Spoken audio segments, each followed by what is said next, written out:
सीतारामविचित्ररूपमनिशं यश्चक्षुषोद्भूषणं सीतारामसुनामधोनिरतं तं सद्गुरुं संभजे।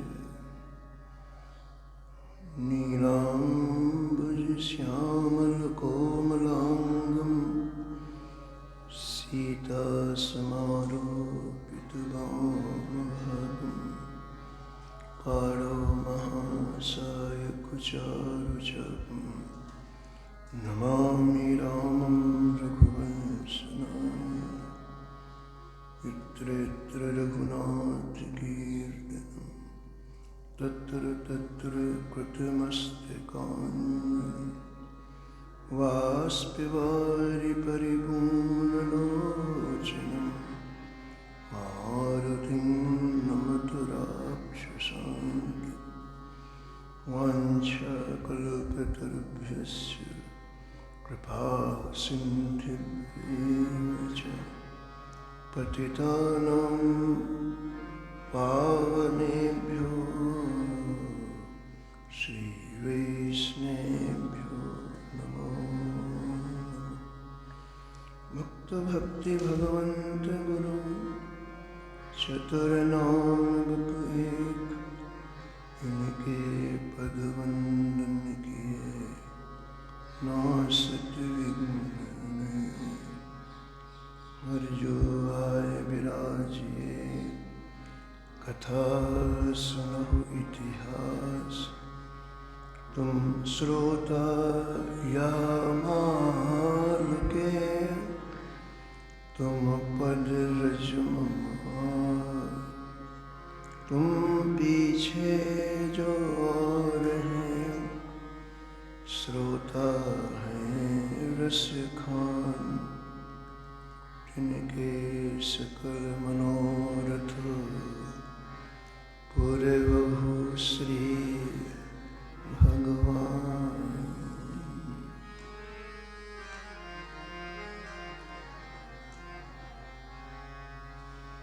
राधे राधे गोविंद गोविंद राम।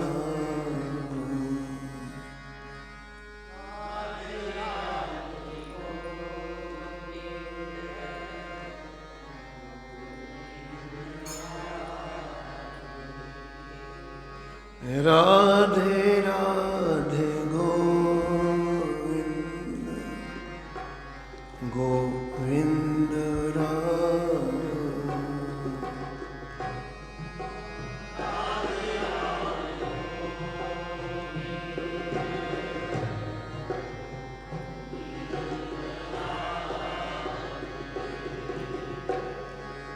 गोविंद राधे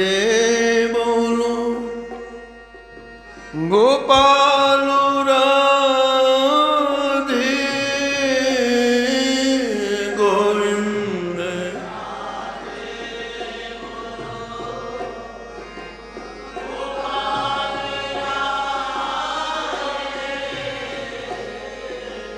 गोविंद राधे बोलो गोपाल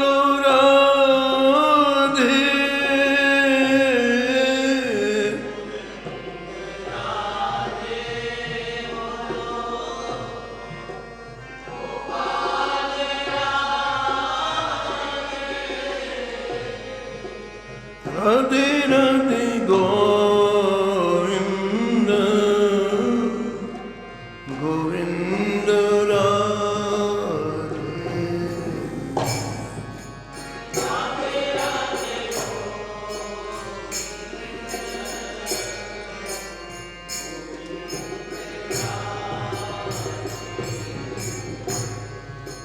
राधे राधे गोविंद गोविंद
श्री जानकी वल्लभ लाल की, श्री मंगल मूर्ति हनुमान जी महाराज की, सपरिकर श्री भक्तमाल जी की, श्री स्वामी अग्रदास जी महाराज की, श्री नाभाजी महाराज की, श्री प्रियादास जी महाराज की, श्री वृंदावन धाम की, श्री बांके बिहारी लाल की, श्री राधा वल्लभ लाल की, श्री गिरिराज जी महाराज की, श्री यमुने महारानी की, श्री राम नाम महाराज की, श्री महाराज जी की। जय जय श्री राम।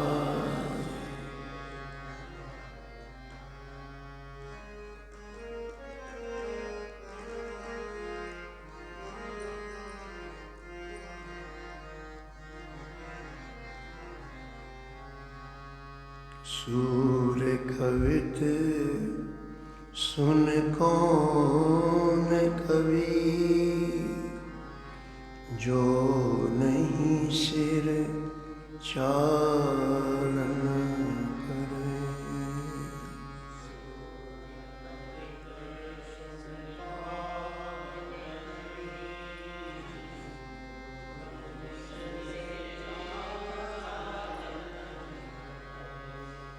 उक्ति चोज अनुप्रास, वर्ण अस्थित अति भारी।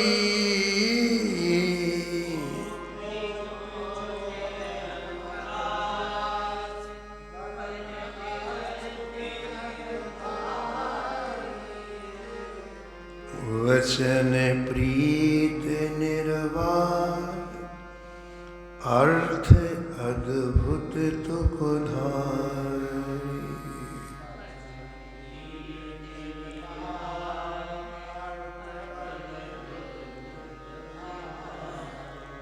प्रतिबिंबित दिव्य दृष्टि, हृदय हर लीला भासी।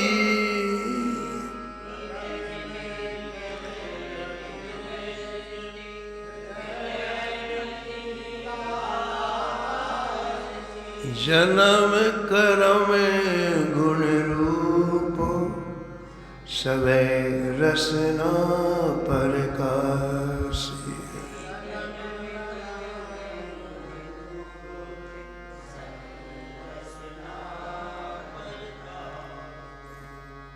विमल बुद्धि गुण और की, जो यह गुण श्रवण धरे।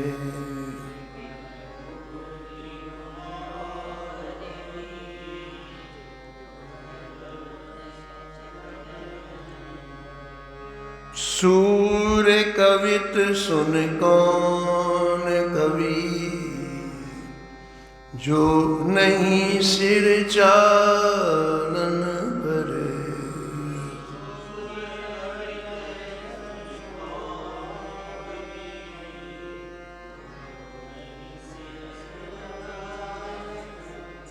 जो नहीं सिर चालन करे।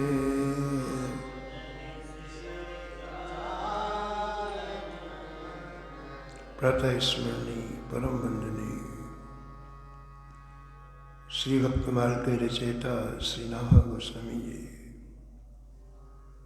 इस छप्पे में परम भागवत परम रसिक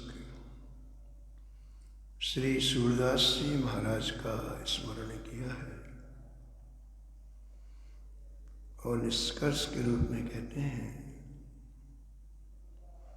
कि श्री सूरदास जी ने 1.25 लाख पदों की रचना की, लेकिन एक एक पद में ऐसा मधुर भाव है, ऐसा रसमय भाव है कि जिसके कर्णरंध्रों के द्वारा अंतःकरण में प्रविष्ट हो जाता है, उसका रोम रोम खिल जाता है।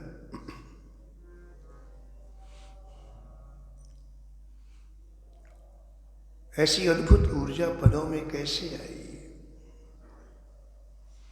और भी लोगों ने तो पदों की रचना की है, लेकिन सूरदास जी के पदों में ऐसा माधुर्य कैसे आया, इसका वर्णन भक्तमाल के टीकाकार प्रियादास जी करते हैं।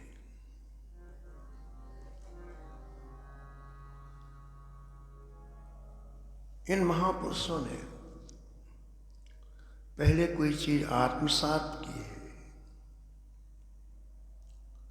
फिर उसका अनुभव किया है, और अनुभव करने के बाद जब हृदय प्रेम से भर जाता है तो उसका वर्णन किया है। ये पढ़ी पढ़ाई बातें, सुनी सुनाई ये नहीं है। पहले उसको आत्मसात करते हैं, फिर अनुभव करते हैं, और उस अनुभव में जो हृदय में प्रेम उछलता है तब वर्णन करते हैं। तो कल आपने श्रवण किया कि श्री सूरदास जी को श्रीमद् वल्लभाचार्य जी ने दिव्य गोकुल का दर्शन कराया। गोकुल में प्रवेश करते ही सबसे पहला काम ही कराया, जैसे आपने श्री गोकुल धाम को प्रणाम किया वैसे दिव्य गोकुल का दर्शन आपको होने लगा। उस दर्शन के फलस्वरूप श्री ठाकुर जी की वो रसमयी बाल लीलाएं स्फुरित होने लगी। आपने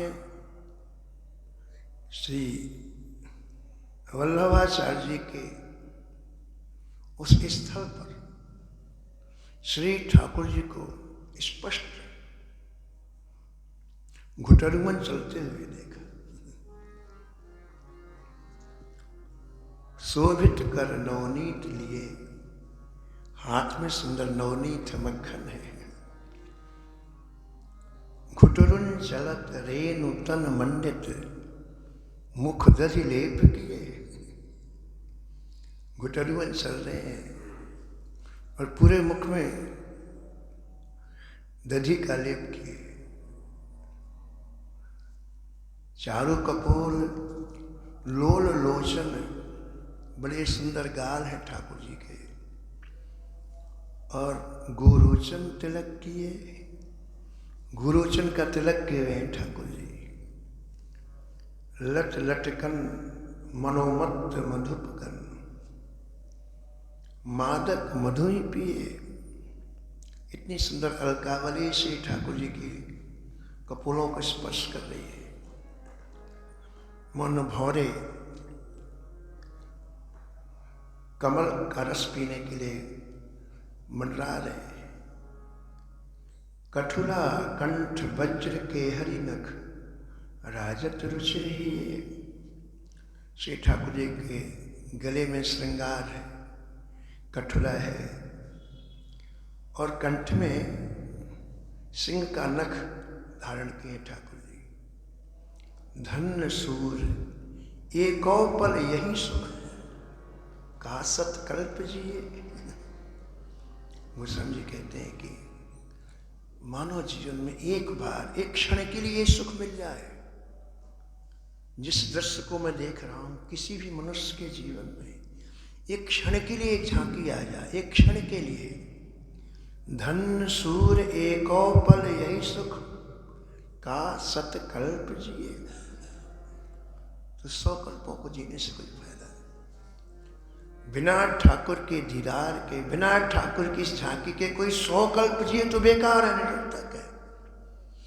और एक क्षण इस मधुर झांकी को देखता हुआ जिए तो उसका जीवन सार्थक है। इसलिए नाभा जी ने लिखा है, बल्लभ सुत बल भजन के, कलयुग महाद्वापर के। लीलाएं जो द्वापर में हुई, कलयुग में स्पष्ट वल्लभाचार्य जी ने दिखा दी। देखिए, विठ्ठल सुत बल भजन के, वल्लभ सुत बल भजन के, कलयुग महाद्वापर। विठ्ठल नाथ ब्रजराज जो, लाड़ लड़ाए के सुख लियो। स्पष्ट दर्शन करते हुए पूरा जीवन व्यतीत हुआ। स्पष्ट श्रीनाथ जी को अपने हाथ से दूध पिलाते, श्रीनाथ जी गोद में बैठते, श्रीनाथ जी कहते हैं आज हम दूध नहीं पीएंगे। क्यों नहीं पियोगे? दूध बहुत सीठा है, यानी मीठा कम है। फिर श्रीनाथ जी गए, फिर दूध बना के लाए, एक घूंट पिया, बोले नहीं पिए। क्यों? बोले दूध बहुत मीठा है। फिर श्री विठलनाथ जी गए, दूध, मिश्री, केसर अलग अलग कटोरी में लाए, बोले लीजिए पीजिए। श्रीनाथ जी बोले कैसे पिए? बोले आपको जितनी रुचि हो उतनी मिश्री मिला लो। हमारी मिलाई मिश्री में कभी आपको मीठा लगता है, कभी अब अपनी रुचि से। श्रीनाथ जी बोले गोसाई जी हमको मिलाना नहीं आता है। तो मिलाना नहीं आता, नखरे को करते पियो। क्या सुख लिया है। विठलनाथ ब्रजराज जो, विठलनाथ लाड़ लड़ाए के सुख लियो।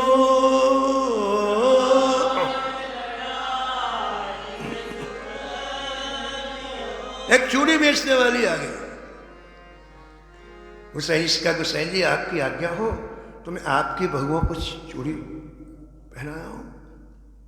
गोसाई ने कहा सब बहुओं को चूड़ियां पहना दो।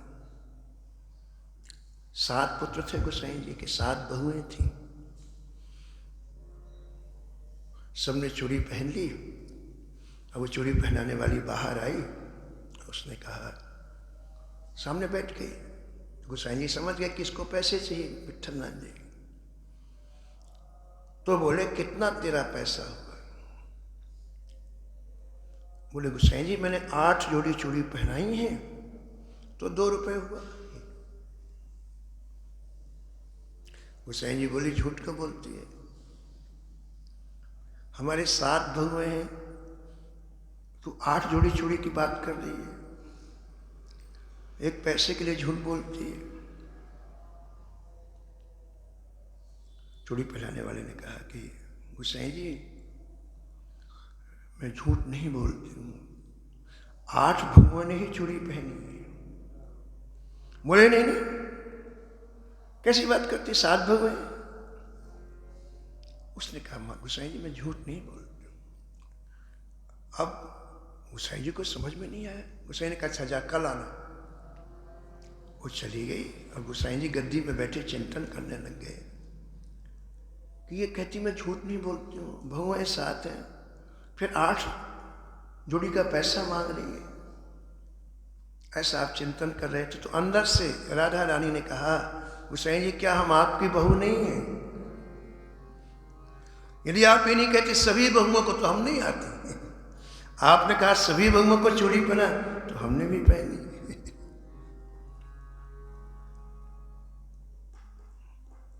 विठलनाथ ब्रजराज जो, लाड़ लड़ाए के सुख। तो ऐसी मधुर झांकी सूरदास जी कहते हैं जिसके जीवन में एक क्षण के लिए आ जाए उसका जीवन सार्थक है, और नहीं तो करोड़ों कल्प तक कोई जिए किसी काम का जीवन नहीं है। जिस संसार का चिंतन करते हुए व्यक्ति जीता है ना, उसको कोई लाभ ही नहीं, उसकी रीडिंग ही नहीं होती जीवन की। चाहे आप 1 वर्ष जियो चाहे 1 लाख वर्ष जियो। रावण की आयु कितनी थी? कई लाख वर्ष, लेकिन कोई सार्थक हुई क्या? नहीं हुई। सहस बाहु 10 बदन आदि नृप, बचे न काल बलीते, हम कर धन धाम। इसी में जीवन व्यतीत हो गया। ये मेरा, ये मेरा, ये मेरा, यहां से धन लाए वहां से लाए। इसी तो लाख वर्ष जोड़ो चाहे करोड़ वर्ष जोड़ो, जब यही घोरक धंधा करना है तो आयु का कोई मतलब थोड़ी है। आयु का महत्व तो ठाकुर जी से है। जितने क्षण आपने श्री ठाकुर जी से जोड़े, केवल उसी को लिखा जाता है। तुलसी साधु दरसते,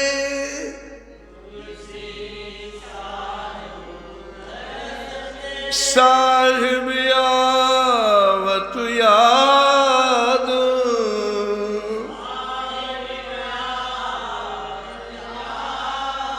लेखे में सोई घड़ी।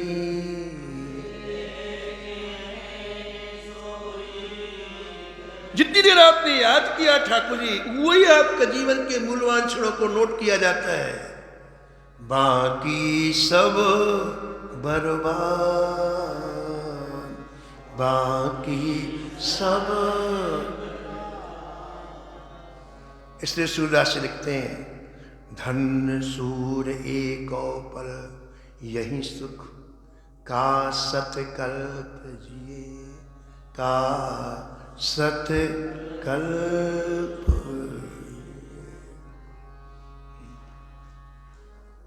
एक बार प्रवचन के मध्य में स्वामी अखंडानंद जी बोले,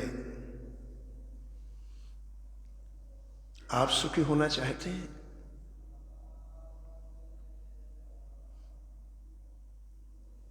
जिसके भी मन में दोष है, दुख है, दुर्भाव है,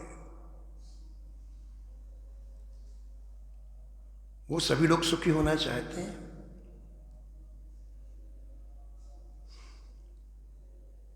यदि आप सुखी होना चाहते तो अभी सुखी हो जाओगे,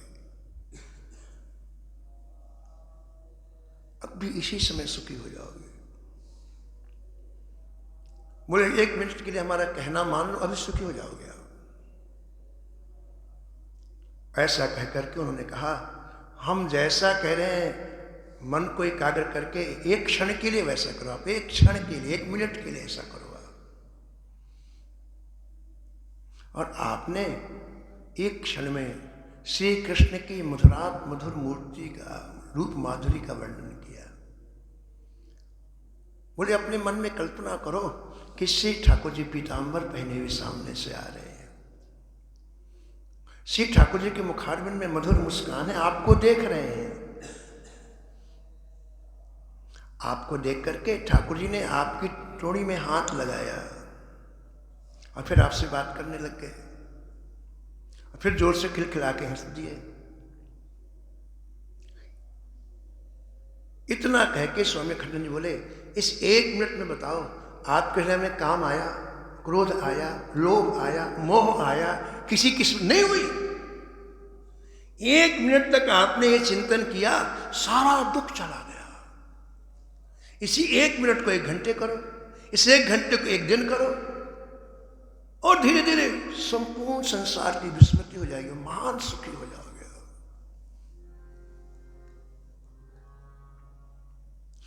इन महापुरुषों ने प्रत्यक्ष देख करके लिखा है, इसमें रस है। इन महापुरुषों ने जो कुछ लिखा है श्री ठाकुर जी की प्रसन्नता के लिए लिखा है, इसलिए कालातीत है।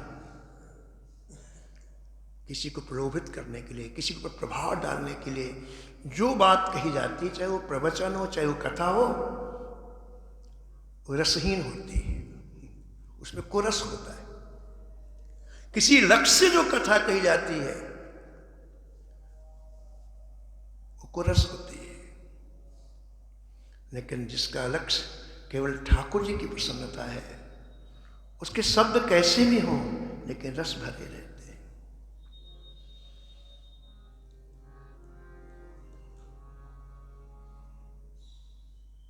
हमने एक दिन आपको सुनाया था कि गीता वाटिका में पूज्य भाई जी श्री हनुमान साहब पोदार जी के पास एक व्यक्ति, गांव का व्यक्ति आता दर्शन करने। उम्र उसकी 50-55 वर्ष की थी और कुछ नहीं करता, एक दोने में पुष्प और तुलसी लाता, और भाई जी जहाँ बैठ करके कल्याण का संपादन करते सुबह सुबह करीब 8-9 बजे की बात, तो वो तुलसी और पुष्प का दोना सामने रख के प्रणाम करके और चला जाता। दूसरा कोई बातचीत न कोई कुछ, रोज का नियम था उसका। प्रातःकाल पूज भाई जी के पास आना, तुलसी पुष्प सामने रख करके प्रणाम करके चले जाना, रोज का नियम। तो उसकी केस श्वेत थे, दाढ़ी थी श्वेत थी, तो रोज रोज जब आता तो व्यक्ति का परिचय हो ही जाता है। तो गीता वाटिका वाले कहते नंद बाबा आ गए, उसको नंद बाबा कहना, नंद बाबा है। वो किसी से बात, केवल भाई जी का दर्शन करता, पुष्प तुलसी रख के चला जाता। कई वर्ष हो गए उसको, 7-8 वर्ष हो गए। तो एक दिन उसने तुलसी और पुष्प का दोना रखा और भाई जी प्रूफ रीडिंग देख रहे थे नीचे किए हुए, वो देखते ही नहीं थे कौन है। उस दिन यूँ देखा तो जाने लगे, तो बोले इधर आओ, तुम्हें लोग नंद बाबा कहते हैं। तो बोला हाथ जोड़ लिया, अरे भाई तो नंद बाबा हो, तुम्हें बाल कृष्ण का दर्शन हुआ है? बोले नहीं। बोले बैठो अभी करा देते। जैसे जेब में ठाकुर जी, इन महापुरुषों को देखो आप। बोले बैठो बैठो अभी करा देते। बैठा लिया और फिर अपनी प्रूफ रीडिंग देखने, कल्याण का काम करने लग गए। आधा घंटे के बाद ऊपर सिर किया, दर्शन हुआ? बोले नहीं। अच्छा बैठे रहो।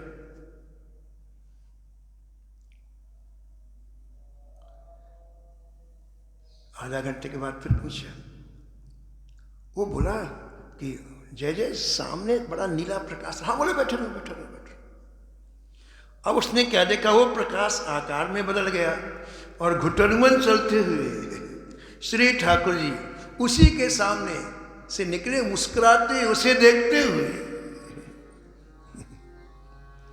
शोभित कर नवनीत लिए, शोभित कर घुटरों ने चलत, रेणु तनु मंडित घुटरों ने चलत, मुख दधिले पे किए,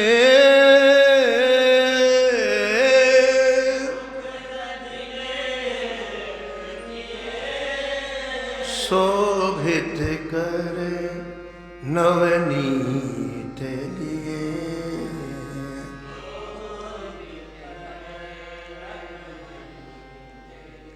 चारु कपोल लोल लोचन, चारु चपो गोरोचन तिलक किए,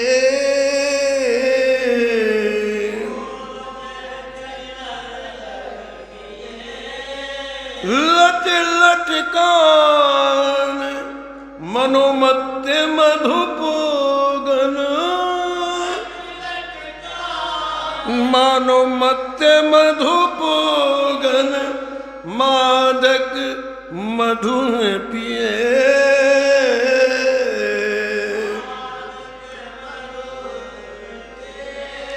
शोभित कर नवनीत लिए, शोभित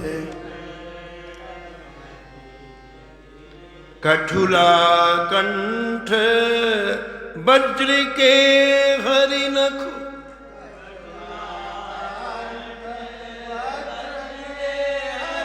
राजत रुचि रहिए,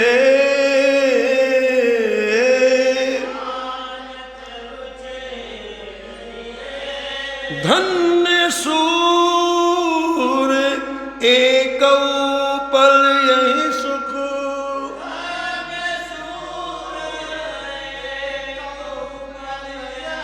धन्य सूर एक पल यही सुख,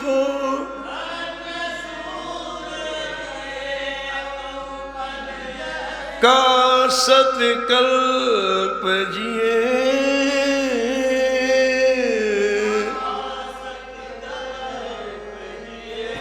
शोभित कर नवनीत लिए।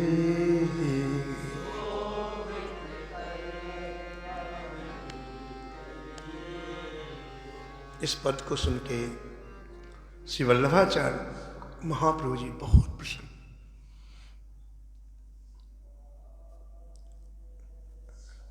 आपको ऐसा लगा कि सूरदास जी को श्रीनाथ जी ने स्वीकार कर लिया। श्री वल्लभाचार्य जी ने हृदय में ऐसा निश्चय किया कि अब इन्हें श्रीनाथ जी की सेवा में रखेंगे। श्री गोकुल से आप श्री गिरिराज जी लाए, श्री गोवर्धन लाए। श्री वल्लभाचार्य जी ने श्रीनाथ जी का दर्शन कराया और दर्शन करके रो पड़े सूरदास, जय जय, अब आपके चरणों से मुझे कहीं मत भेजो, बहुत नाच चुका मैं, बहुत घूम चुका,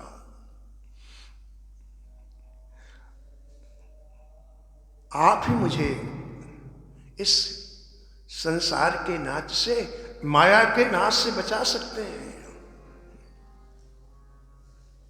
अब मैं नाचो बहुत गोपाल, अब मैं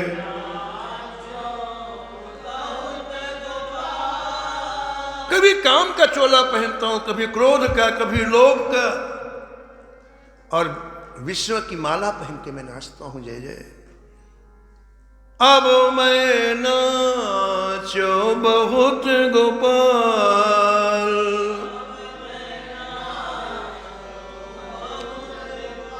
काम क्रोध को पहिर चोलना, काम क्रोध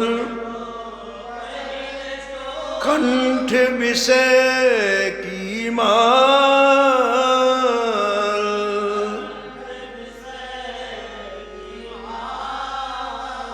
हे माधो, ऐसा कोई स्थल नहीं बचा जहां मैं न नाचा हूं। थल में नाचा, नभ में नाचा, पृथ्वी में नाचा, और करोड़ों तरह की कलाएं मैंने दिखाई। कोटिक कला काश दिखराई,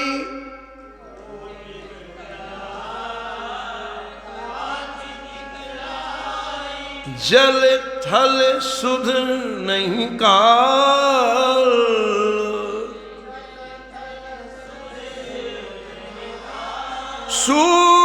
सूरदास की सवै अविद्या,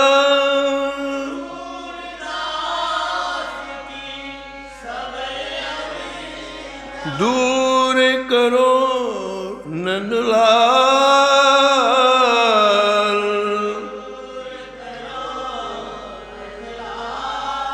अब हो नाचो बहुत गोपाल, अब हो ना गोपाल।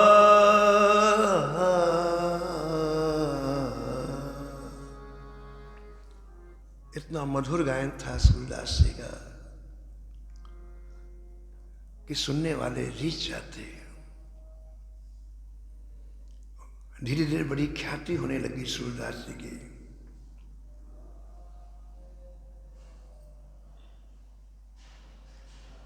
एक दिन तत्कालीन बादशाह अकबर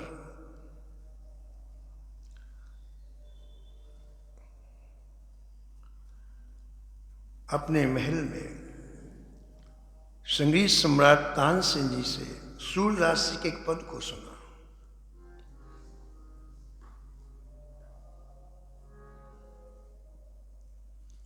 तो बादशाह के मन में है कि जिसका ये पद है मैं उनके मुख से सुनना चाहता हूं। तो तानसेन को इस सेवा सौंपी कि कभी मेरे को उनका दर्शन कराओ, ये पद मैं उनके मुख से सुनना चाहता हूं। श्रीनाथ जी गिरिराज जी भी पधारे, कुछ समय मथुरा में भी पधारे। तो श्रीनाथ जी जब मथुरा में विराज रहे थे तो सूरदास जी मथुरा में रह करके कीर्तन सेवा करते, पदों की सेवा करते। और संयोग ऐसा कि दिल्ली से चल के बादशाह भी मथुरा आया। और अकबर को जब पता हुआ कि सूरदास जी मथुरा में हैं तो बड़े आदर के साथ, सम्मान के साथ अपने राज दरबार में बुलवाया और बड़ी विनम्रता पूर्वक निवेदन किया कि आपके मुख से हम कुछ सुनना चाहते हैं। तो सहज रूप में सूरदास जी ने गा दिया, मन रे माधो सो कर प्रीति। इस पंक्ति को सुनकर के बादशाह बोला है कि सूरदास जी, परमात्मा ने मुझे इतनी बड़ी बादशाहत बख्शी है और दरबार में जितने लोग आते हैं सब पहले मेरा यश गाते हैं और उसके बदले में मैं उनको मुँहमांगी चीज देता हूँ, दानमान करता हूँ। तो आप आए हैं तो आप भी तो मेरे बारे में कुछ सुनाओ। पूरा दरबार मेरे बारे में सुनाता है, आप भी मेरे बारे में। तब सूरदास जी ने अपने हृदय का भाव कहा। ये पंक्तियां पूज्य भाई जी को बहुत प्रिय, पूज्य श्री हनुमान साहब पोदार जी को ये पंक्तियां बहुत बार गाते हो, बहुत प्रिय, बहुत प्यारी पंक्तियां हैं। ब्रजांगनाएं उद्धव से कह रही हैं, नाहिन रहो मन में ठोर,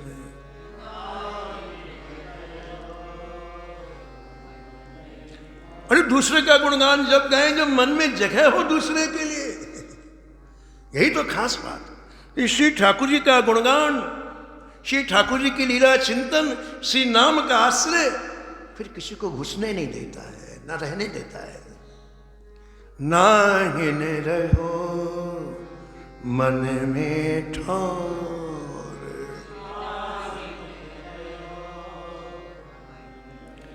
नंद नंदन अछत कैसे, नंद नंदन आनिए और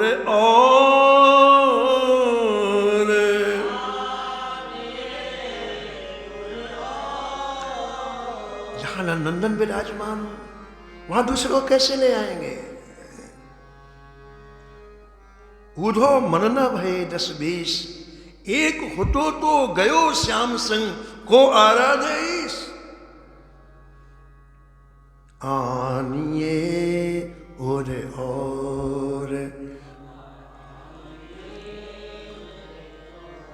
नाहिन रहो मन में ठोर।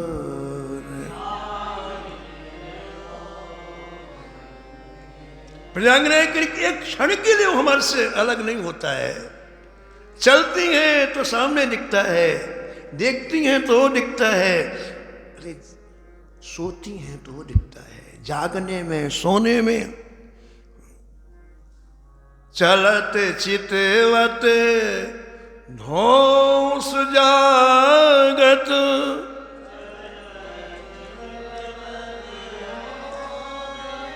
सपन सोवत रात,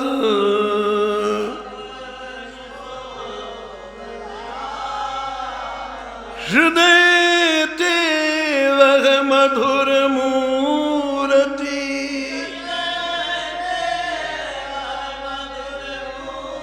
छिन न इत उत जात, नाहिन रहो मन में ठोर।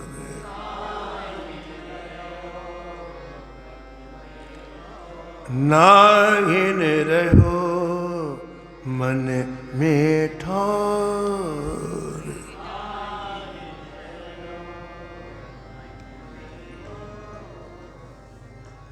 श्याम गाते सरोज लोचन,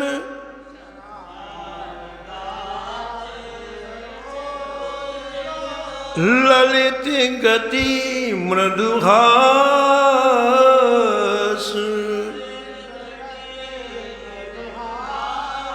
सूर ऐसे दरस कारण,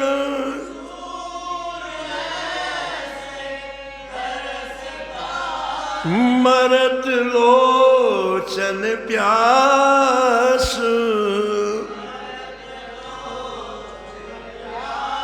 नाहिन रहो मन में ठोर।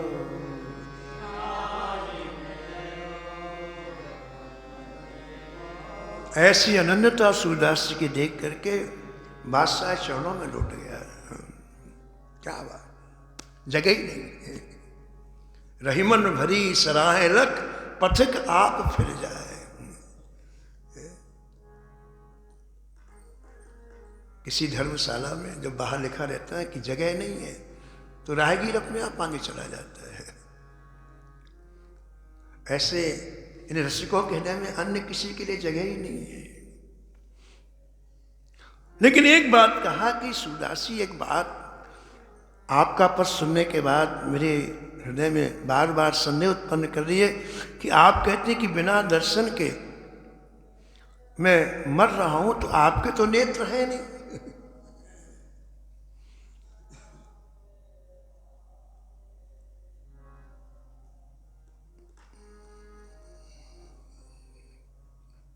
फिर कैसे आपको दर्शन के बिना आप कह रहे कि मैं मर रहा हूं? तो सूरदास जी ने कहा कि ये बताओ, जिनके पास नेत्र हैं, क्या उन्हें दर्शनों की प्यास है? संसार में हर व्यक्ति के पास नेत्र हैं, लेकिन किसी को दर्शनों की प्यास नहीं है, क्योंकि दर्शन करने वाले नेत्र अलग होते हैं। ये चर्म चक्षु नहीं है। उन्हीं नेत्रों से मैं भगवान का दर्शन करता हूं, और दर्शन करने में इतना सुख मिलता है कि मैं कभी तृप्त नहीं होता हूं, अतृप्त बना रहता हूं। और दर्शन मिले, और दर्शन मिले, और दर्शन मिले। आपने समर्थ स्वामी रामदास जी का नाम सुना है? शिवाजी के गुरुदेव।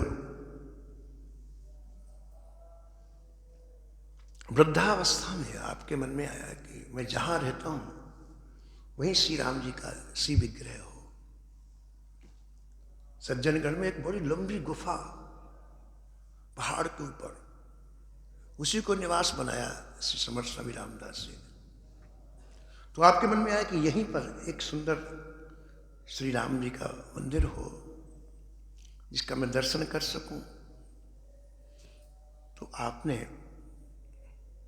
शिवाजी को बुला के कहा कि इतना सुंदर कलाकार बुलाओ, कोई मूर्ति बनाने वाला, बढ़िया सुंदर से सुंदर श्री राम जी की मूर्ति बनाए। तो शिवाजी ने ऐलान करा दिया, घोषणा करा दी, और कहा जो सुंदर से सुंदर मूर्ति बनाएगा उसे मैं मुंह मांगा इनाम दूंगा। तो आपको आश्चर्य होगा, एक अंधा व्यक्ति सामने आया, मैं बनाऊ। सबको बात से आंख से दिखलाई नहीं पड़ता, मन बोल ठीक है। तो शिवाजी ने पूरी व्यवस्था करा दी उसके लिए। उसने जो कहा, एक कक्ष में सारी वस्तुएं दे दी गई, और दरवाजा बंद करके मूर्ति बनाना प्रारंभ किया। मूर्ति बन गई तो उसने स्वामी जी को बुलवाया, समर्थ स्वामी रामदास। इतनी सुंदर मूर्ति बनी, इतनी सुंदर विग्रह बनाया कि समर्थ स्वामी रामदास जी का हृदय गदगद। बस मैं बहुत खुश हूं, मांगो क्या चाहिए तुम्हें? समर्थ स्वामी रामदास जी बोले कि मैं बहुत प्रसन्न, मैं जैसा चाहता था वैसा श्री विग्रह तुमने बनाया। बोलो क्या चाहिए? तो उस मूर्ति बनाने वाले ने कहा, एक बार मुझे आप दृष्टि प्रदान कर दो, मैं भी देखना चाहता हूं। समर्थ स्वामी रामदास जी ने सिर के ऊपर हाथ रखा, दिव्य कमल के समान नेत्र महाराज। दर्शन करके भाव विभोर हो गया। स्वामी समर्थ रामदास जी के चरणों को स्पर्श करके कहा, जय जय, एक वरदान तो आपने अपनी तरफ से दिया, अब एक वरदान मैं मांगता हूं। बोले हाँ, बोलो बोलो बोलो। बोले मुझे फिर से अंधा बना दो। क्या मांग रहे हो? बोले हाँ। बोले क्यों? बोले इसलिए कि ये जो सुंदर मूर्ति मेरे हृदय में आई है, अब दूसरे के लिए जगह नहीं है। अब मैं संसार में और किसी को देखना नहीं चाहता हूं। तो जिन नेत्रों से दर्शन होते दूसरे हैं, वो किसी महापुरुष के अनुग्रह से मिलते हैं। इन नेत्रों से दर्शन नहीं होता, ऐसा सूरदास जी ने कहा। और महाराज बहुत कुछ देना चाहा सूरदास जी को, लेकिन सूरदास जी मस्ती में वहां से चल पड़े और वापस मथुरा आ गए, अपने स्थल पर आ गए। समय की मर्यादा में कथा को यहीं विराम। शेष कथा आप कल सुनो।